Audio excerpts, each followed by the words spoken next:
Hey everyone, welcome back to another episode of EconDomics.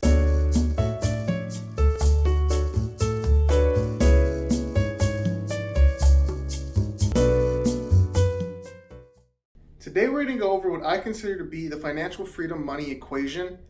And I'm going to start by saying I'm not a registered anything. This is purely my opinion and something that's really worked for me.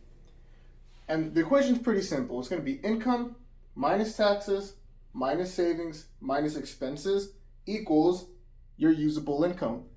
Or you can also state it, this right here is how you're going to enjoy your life.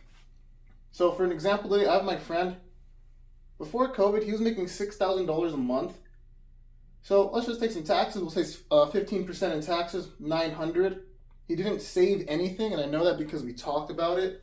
And typically you want your expenses to be around 30% of your income. So for this example, we'll take 30% of $6,000, $1,800.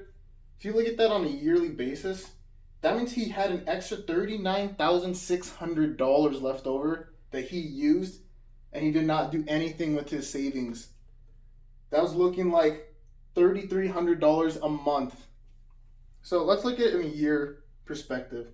He made $72,000.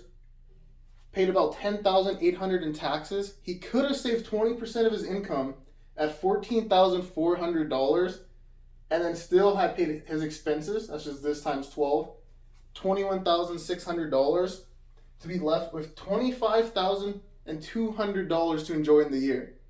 I think we can all agree that is still a good amount to enjoy. Now, if he had saved, that would have been the $14,000 divided by 1,800, so we can have some kind of emergency fund. That'd be 8 months. If you saw the video about how I treat my life like a business, that would be a solid B for the ranking after 1 year. Now, you're probably thinking all this sounds really good, but what does all of it mean? So the income, anything that you get is money, count it. Those stimmies, count it. You win on a lottery ticket, count it. You find money on the street that's a good amount, count it. Income is anything that you can use.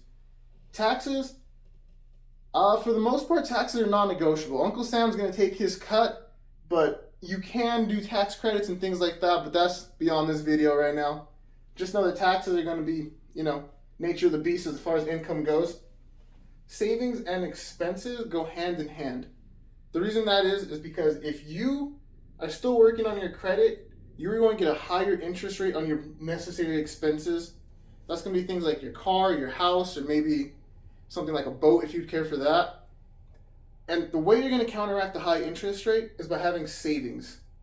What I mean is, when you go for a loan, you're going to put more money down to get a smaller loan amount. Therefore, your expenses will actually be lower because you are using savings. But we'll talk about that a little later as well.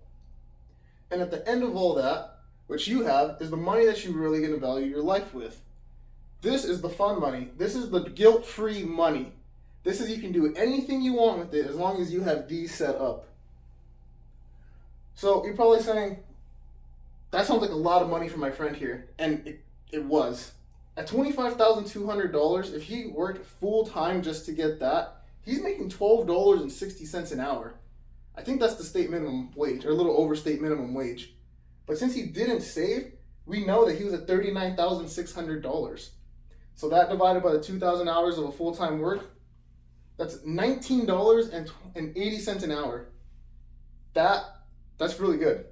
However, this goes to show that income isn't everything if the rest are not in order. Just because his income was high, it does not mean that the rest was in order for him, because he had nothing to show once his income went down. That is why the emergency fund is so important. Now you're probably thinking, which one is the most important category? And in my opinion, it's going to be income as well. Rising tides raise all boats. If you get more income, sure, you'll pay more in taxes, but you'll get to save more money. And as long as you don't give in to lifestyle inflation right away, your expenses will be fixed. So your end outcome here will be more. Now, after a few years, let's say you start at, $40,000, $50,000, 3 to 5 years later, you're ending at 72. Now you can increase everything else as well. But along the way, you're going to save you're going to save because your expenses will still be fixed. So this is just something I wanted to introduce to you guys. It's a really good, simple equation.